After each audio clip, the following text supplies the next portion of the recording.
Papa est parti il y a 2 ans. Exactement, mon père, Cédric Chouviat, je le rappelle, un père de famille qui est mort le 3 janvier 2020, tué pendant un contrôle routier simple et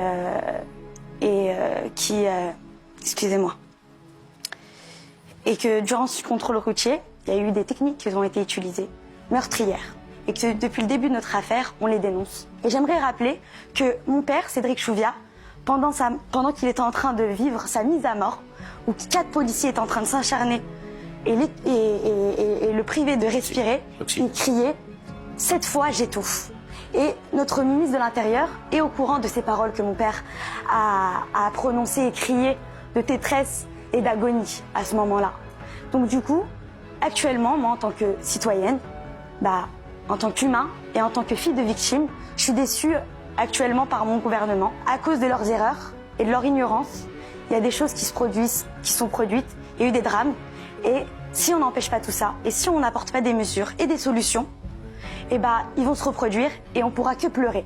Et aujourd'hui, moi, je veux qu'on empêche ça et je veux aussi qu'on porte des solutions pour comprendre la police, comprendre la population. Et Monsieur Mélenchon, aujourd'hui, quand je l'entends dans ses discours, j'ai l'impression que il entend la population, il entend ces cris de détresse et qu'il a envie d'apporter des solutions. Et moi, quand j'ai réfléchi à certaines solutions qui sont en accord avec Monsieur Mélenchon, c'est par exemple la méthode de formation, elle est mauvaise, elle est scandaleuse. Il devrait avoir plus de suivi avec des psychologues, avec des sociologues. Aujourd'hui, on a à disposition beaucoup de professions qui pourraient nous amener à nous entendre, à former et aussi à vivre ensemble. Elle m'a dit la formation, vous trouvez ça bien ou pas? Je réponds comme elle, non. Je ne suis pas d'accord pour qu'on ait diminué la formation des policiers. Ils faisaient avant 2 ans, ils font plus que 6 mois, c'est une honte. Deuxièmement, j'interdirai l'usage du plaquage ventral, j'interdirai l'étranglement, parce que ce sont des méthodes qui sont interdites dans des paquets de pays. J'interdirai le flashball, j'interdirai les grenades de désencerclement.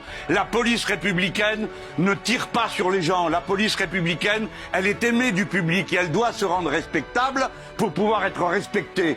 Et cette femme a raison de dire que notre travail maintenant, ça n'est pas de réconcilier 2 camps. La police est au service de la population, du peuple souverain qui ne lui doit rien du tout.